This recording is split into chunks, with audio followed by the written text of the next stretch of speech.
Hello everyone, it's Crypto Granny Susie here. The date is the 9th of November 2023 and the time in Europe is 17:45 p.m.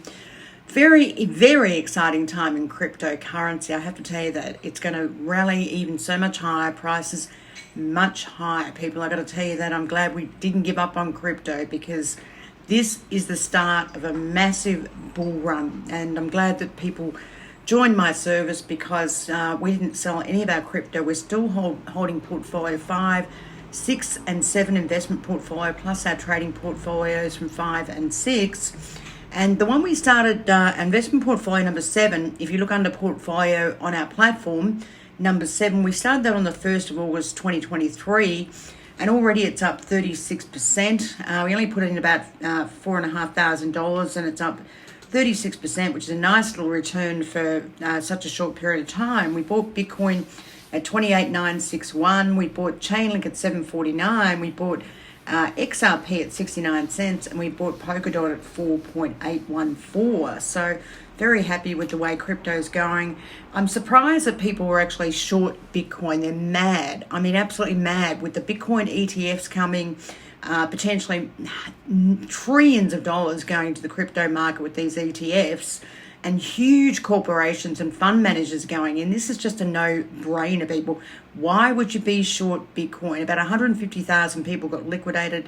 Not 150,000, but about 40-odd thousand traders got liquidated. About 150,000 of Bitcoin. It's just silly. Bitcoin traded through 37,000 yesterday, and it's doing extremely well. So all the other altcoins that we invested in, particularly Chainlink, XRP, and many other coins, which I'll talk about today. If we go into live coin watch, Bitcoin dominance is 51.93%, XRP dominance is 2.6%, and Ethereum's dominance is 17.28%. Market cap at the moment is 1.377 trillion. Volume is very large today, nearly 72 bill, and liquidity is about 3.2 bill, slightly off. Bitcoin currently, as we speak, is 36,643. It's up 4%. Ethereum is up 6 at 2,007. Binance $250, up 2%. XRP is 65, down 4% today. Solano 44.83, up 5%. Oak up 5% at 56.85. ADA's up about 1% at 0.357. But if we look at the weekly, we see the weekly is quite high. Oak is up 25%. ADA's up 17%. If we go to Tron, 0.0998. If we go to Link, that's up 31% for the week, which is massive at 14.42. Matic's up 22% for the week at nearly 80 cents. And Dot, at a little bit of a lagger, up 6% at 4.88. Dot is very cheap as well. Now, the market squeezed overnight. As I said, many short sellers got done, completely liquidated in the Asian hour of trading for the 4-hour period. And clearly it's because of these ETFs, okay? The SEC has a window now to authorize some ETFs, spot ETFs, exchange traded funds, and I've sent you that. If you look on our platform, if you go under words, explainers, I've done a video on ETFs and why it's so important, because if anyone establishes these ETFs on the stock exchange, they have to buy physical Bitcoin, and we know there's not much of physical Bitcoin left. Now, Michael Sayer from MicroStrategy, the chairman, Michael Sayer, basically expects Bitcoin to double after halving of next year, which is in April 2024 of next year, and when spot Bitcoin ETFs are approved, right? He said this market is going to go higher and higher. He said he's very bullish, and he believes that one day, listen to this, that Bitcoin could be a price per coin of $5 million. $5 million. Yes, that's exactly what he said. He said the Bitcoin demand is going to at least double, and there is no supply, right? And this is a no-brainer, people, really. This is a no-brainer. Many operations and businesses and corporates and everything else are starting to use blockchain technology. Okay, now Bitcoin's going to literally get to that price, which is insane, but anything can happen when there's no supply. You can imagine what's going to happen to altcoins as well, right? This guy put his money where his mouth was. He's been buying Bitcoin for a long time, and he's been buying Bitcoin on an average of about 29,000, right? He's holding 158,000 odd Bitcoin, worth 4.69 billion, but he's put his money where his mouth is, and good on him, I say, because he was taking a lot of slack when Bitcoin was going negative. But honestly, I can only see one way for Bitcoin, pretty much up. Yes, we might have little sell-offs here and there, but honestly, the demand is going to outweigh the supply. And don't forget, there's only about 1% of people that are invested in cryptocurrency globally. It's about 450,000 people out of 8 billion, okay? This is a no-brainer. Now, today there's a lot of Fed speak. There was jobless claims out, which, the market, was expected, so that's no big deal. A lot of Fed people are talking today about the US economy and everything else. Also, we've still got this horrible thing going in the Middle East at the moment. US fighters fired weapons on Syria. And, clearly a lot of people in the Middle East are getting very upset about the whole, Gaza Palestinian thing and the Israelites as well, right? So, we don't know where this is going to go, but it looks pretty bad because Israel is in Gaza fighting and pushing, deeper into Hamas strongholds as such. Now, also Tom Emmer roasts Gary Gensler in a fiery speech on the House floor. The Minnesota congressman called the SEC chair ineffective and incompetent while stressing Congress authority to regulate digital assets. Now, Mr. Tom Emmer has been very, very negative, Mr. Gary Gensler, and rightly so. Emmer said Gensler has proven himself to be ineffective and incompetent through his aggressive enforcement, while stressing the regulation was the preview of Congress. Emma claims that Mr. Gensler's leadership under the SEC has pursued dozens of enforcement actions, tied up everyone in legal knots, and essentially the guy is totally incompetent, and he is thwarting American entrepreneurship and technology innovation. I mean, you can't get any more worse than that, right? He is crushing American innovation and capital formation. And clearly, Mr. Tom Emmer wants Mr. Gary Gensler gone, okay? Absolutely gone, right? Now, Bitcoin did go up and it soared through 37,000 because there is a window for the SEC to pull their finger out and to approve some of these Bitcoin ETFs, spot Bitcoin ETFs, and they've been taking like nearly a year to do this. And people are pretty frustrated by this, right? I can understand it. It just goes on and on and on, and people are just absolutely fed up with it. The SEC has a window to approve 12 spot Bitcoins with all the largest, financial market players in the world, including, Franklin, including Invesco, including Van Eyck, including Grayscale, including Fidelity, right? And, this deadline, is like the 17th of November, the 21st of November, and people are just pretty sick of this whole thing, and even the Grayscale thing, which is coming up soon, right? Grayscale won in court, and now they're just waiting for the SEC to approve these Bitcoin ETFs, right? We know that Grayscale's been in meetings with the SEC, and let's hope something happens, but certainly the market is ahead of itself because it believes these Bitcoin spot ETFs will be approved very, very soon. Now, another important news is that Deutsche Börse, which is the German stock exchange, has come out and said they are going to launch a cryptocurrency exchange in 2024. I mean, that is huge, right? They're going to launch a cryptocurrency exchange in 2024 to be able to sell to institutional investors and retail clients. And you can imagine how many people are going to come to this market once they launch a cryptocurrency exchange on the same exchange as the German DAX or the German equity market, right? There's going to be trillions going to cryptocurrency, and this is a no-brainer, people. It really is a no-brainer. All the big banks are behind them too, and this is what they're going to do. And the regulation in Germany is very pro-cryptocurrency. Many believe that if they come next year, there's going to be literally trillions and trillions of dollars coming into cryptocurrency, fueled by institutional investors.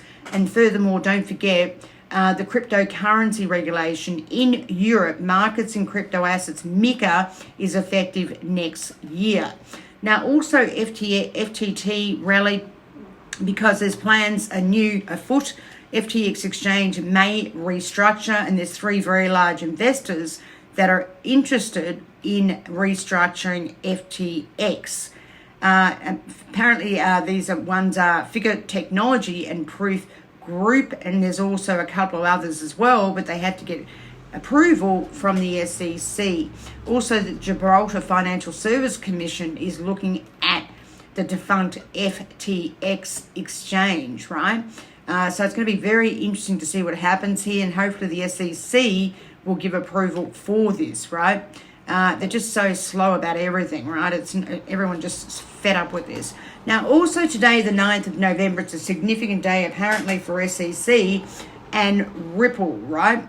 And why it is important, because following her dismissal order, Judge Lisa Torres has set the 9th as a deadline for both parties to jointly propose a briefing schedule with regard to their remedies. Now, don't forget the SEC approached Ripple to an out-of-court settlement payment of $770 million, and Ripple said no, because Ripple is quite happy to fight the SEC to the High Court, the Supreme Court.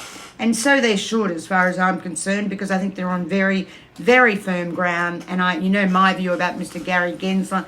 I believe what Rep Emmers says, that he is incompetent. Seriously, he really is, this guy.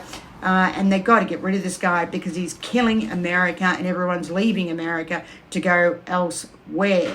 So, it's going to be interesting to see what happens today, but probably nothing, I'd imagine, with the SEC, because their timeline is very different to everyone else's, right? We're on, cryptocurrency market timelines, and the SEC is on their own 6-month timeline, right? And things move very slowly with the SEC unless they're trying to find people. It's as simple as that. So Mr. Brett Garlinghouse said, the CEO of Ripple, we will go to the Supreme Court if we have to. We declined an out-of-court settlement. We're in a very strong legal position. We feel that it's not just us that the SEC is affecting. They're affecting everyone in the US that's a cryptocurrency exchange or a cryptocurrency corporation, right? So I think they will go to the Supreme Court, and I think it's going to be very interesting to see what happens there. And I think it'll happen probably sooner than later, right? Because they've caused so much stress and so much money in terms of solicitors and everything else. Already Mr. Garlinghouse, the CEO of Ripple, has basically said that the SEC's cost is $150 million to fight them. And the only people winning, clearly, are the lawyers, and it's just a joke, right?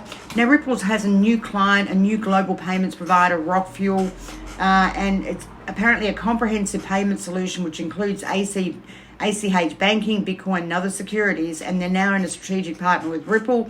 This was announced at the Ripple Swell, which is on the 8th and the 9th in Dubai. And, Ripple partners with Rocket Fuel. Apparently, they're a global payments provider, and they have Rocket Fuel Pay in Commerce, Rocket Fuel Mass Payout. It's a great story for Ripple.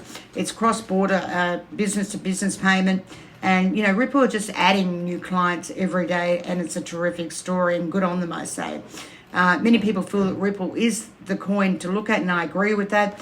It's one of them, including Chainlink and many others. I hope you saw my video today on Chainlink. Please look at that. It is seriously, seriously a blue chip. And I do believe that Chainlink will be more expensive than Ethereum one day. Ethereum is a dog. I don't like it, and Chainlink will take it out. And as is many other cryptocurrencies, okay? Now, Ripple's technology is amazing. It really is. They use a very different consensus protocol, and they have a unique one. Ripple protocol consensus algorithm makes them very, very cheap, very, very green. It's decentralized, and it doesn't cost you an arm and a leg like Ethereum, that allegedly costs someone with gas fees $38,000 and $25,000. Why would you use Ethereum? Not only that, Ripple is in banking, finance, entertainment, NFTs, gambling and all sorts of things, and health. So, I mean, they're expanding and expanding. They're not just a banking coin like idiots used to say years ago. They are a coin for everyone, okay? Everyone. Now, Standard Chartered and Ripple partner, SBI Holdings with the Japanese financial conglomerate also, which also support Ripple, and they've set up $100 million crypto fund, okay? And to have investments in crypto, it's a huge offering, and they're, again, putting their money where their mouth is. They want to invest in areas including digital asset market infrastructure, risk and compliance, DeFi, tokenization, and payment tools, and the metaverse. And that's a great story, okay? A great story. Also, XRP Ledger has achieved integration in the dApp stores, apparently so, and that's also building their whole, network and mainnet and all the tools that go with that, right? So they are doing heaps of things, right? And always adding, right? It's a fantastic story, right? Also, Polygon came out and said they've got an 85 million grant program to draw builders to its ecosystem. Some stories have got they did 75 million or 105, but this is a great initiative too, because they want more and more developers to come to their system to make their blockchain the best out there. They're looking at DeFi, decentralized finance projects. They're looking at different layer 2s. They're looking at CeFi. They're looking at all sorts of things, okay? Polygon are doing very, very well, and they want more growth within their mainnet. Not surprising, right? There's a very good article out there today about banks. Are they going to survive if they don't use blockchain? And the reality is, no, they're not going to survive, okay? The banks will not survive, right? They cannot do cheap, fast international transfers. Their audit trail is, not great because they don't use blockchain. The cost that they charge clients and other people is huge. Also, they've got to deal with all the regulatory compliance in the financial sector. Again, they don't have this verification or, ledgers that are untouchable like blockchain, right? And they have silos, and they're in a lot of trouble, the banks, okay? A lot of trouble. And if they don't take on cryptocurrency, I mean, we're all already seeing the cryptocurrencies there, Web 3.0, right? Not Web 3, but Web 3.0, which is decentralization and blockchain and crypto wallets integration and all sorts of things. And the banks are just going to be left behind if they don't take on cryptocurrency, okay? Now, Tron also has some very good news, and I love Tron. It's very cheap. Tron's DAO earns 96.74 million revenue, mostly from USD transfers. In the last 30 days, Tron, a smart contract platform, generated nearly 97 million in revenue from on-chain transactions. And Tron does a lot of transactions, like 60 odd million, right, in the last couple of days. And their average fee is $1.52 when we compare it to Ethereum of, God knows, 38,000 or whatever you want to call it, right? Tron is so cheap, and it's still only under 10 cents. I mean, it's a no-brainer. I mean, their public ledger is one of the most active in crypto land.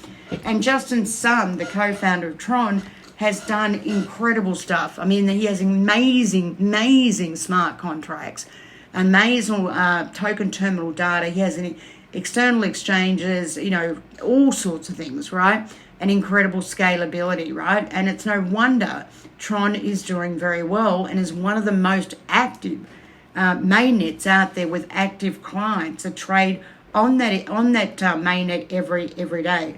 Now, there's lots of stories out there about Chainlink. I hope you picked up my video today. It's very informative. Many people are saying, can Chainlink go higher? I'm saying yes. It's only $14.50. I'm telling you, Chainlink has a billion dollar client, which is Swift, right? It's going to pay them for the next 25 years or something. It's worth a fortune, right? And it's no wonder the whales are buying Chainlink. I called it out when it was at $6, people, $6 Chainlink. This thing, honestly, should be higher than Ethereum. Chainlink is incredible, right?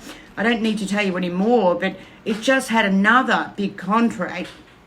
It now has, a client, Vodafone, which is a major European and North African-based telecom company. We use Vodafone in Australia. It's got a huge partnership with Sumitomo Corporation, a Japanese financial conglomerate, and Chainlink provides them with pricing oracles to facilitate transactions and diverse applications, including vehicle charging stations and toll roads. I mean, Chainlink is incredible, right? I've got to tell you that, and it can do anything. Chainlink also has MasterCard, HSBC, Deloitte, IBM, many other clients, right? And it is a meganaut, people. It's a meganaut. If I had more money, I would buy more. Not only that, Grayscale has a Chainlink trust, and apparently the Graylink trust is like 200% over the spot price of Chainlink, which means Chainlink's going to go higher, people. It's just that simple. If you look at also they just recently Chainlink's been on Hashkey Capital Exchange, and this is an Asian exchange for Hong Kong investors, and they're all buying Chainlink. If you look at Mazzari's information, people are talking about Chainlink all the time in terms of their on-chain metrics, and again, it's huge, right? Absolutely huge, right? And it's only going to get bigger and better, right?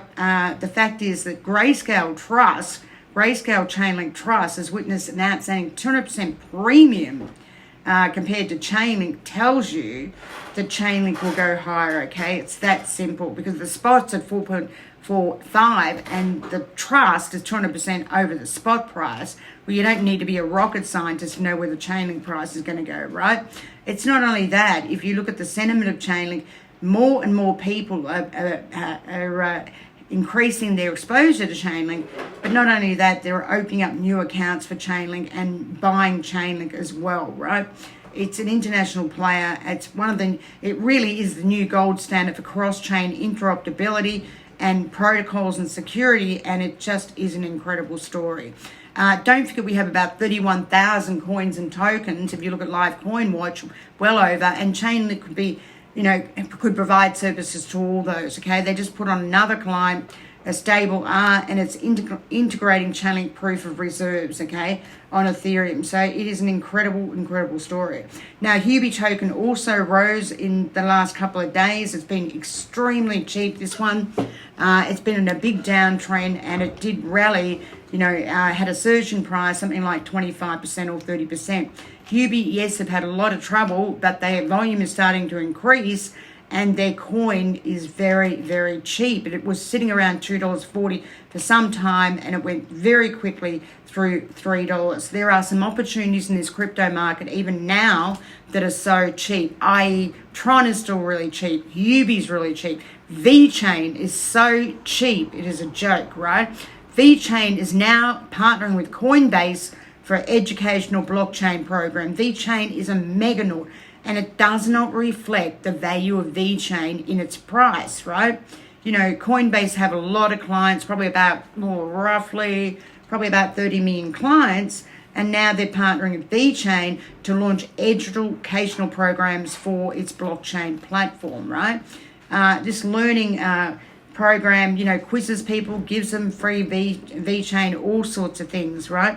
But VeChain is amazing, and it has a customer base of over 100 million clients already, and getting access to Coinbase clients, which I think could be 40 to maybe an 80 million clients. This is huge for VeChain, right? Again, VeChain, a proof of authority consensus, one of the best consensus models in the world, and they're huge in China, people, huge in all sorts of things. Supply chain management, lowering pollution, all sorts of things, right? It is a great story, and they're very cheap. If you look at their clients, they have huge shipping companies, BMW, Price Waterhouse China, the list goes on, right? I mean, an amazing story. And, I looked at VeChain years ago, and we were buying it when it was like 0.002, right? A big story. Also in Hong Kong, a new firm is setting up a $15 million Bitcoin fund. And, we're seeing more and more people get into this. This is called Lincoln Interactive, a Beijing-based gaming and film production company, which is listed on the stock exchange, and now they're starting to invest in Bitcoin. Now, clearly, if you get a lot of companies starting to invest in Bitcoin, you don't need to be a brain surgeon to know where this price is going, okay? Many people want to get access to Bitcoin, and they want to get access to, the cryptocurrency markets, and they want to expand in terms of NFTs, real world assets, GameFi, decentralization, DeFi, you name it, right? And this is only the start of it, people. You get these small companies, even though they're on the Hong Kong Stock Exchange, looking to put their cash into Bitcoin. It's a huge story, right? And, we've got integration of wallets and everything. So all I can say, people, I cannot understand why anyone would be short this market, because seriously, cryptocurrency is so cheap. Forget the rally. People forget the rally a couple, 3 years ago at least, where the market cap of crypto was over 3 trillion. And, a lot of these coins have been around for a long time, right? Ripple's been around since 2012. That's a long time. Bitcoin's been around since 2008. Tron's been around longer than 2017. Before that, it was on the Ethereum, on the Ethereum network, and it hated, and they went to their own mainnet. These coins have been around for a long time. So is Matic, so is Litecoin, so is AVAX. There's so much opportunity in this market at the moment because coins are still incredibly cheap, right? And as you know, coins have their own mainnet and their own technology. So, I'm very excited about this market. I believe it will go higher. People are crazy selling anything because the whole market is not invested, right? And there's so many new users coming to this market that, eventually, in the next 3 months or 6 months, there's going to be FOMO here, fear of missing out. It is a no-brainer. And if the SEC, put the green lights on for the exchange traded funds, Bitcoin, please look at my video that I did under explainers on our platform. This market will continue to take off. I cannot see it going down, that's for sure. And even XRP is so cheap, it is a joke. Anyway, guys and girls, there's so many cheap coins is a joke. I've got to tell you that. Anyway, guys and girls, thank you very much for listening. Having a good friend over for dinner tonight. Having chili con carne, yum, yum, I love it. I hope you're all well. Please do look after yourself. But this is very, very exciting. And I'm ultra bullish, this crypto market. And I called it out ages ago.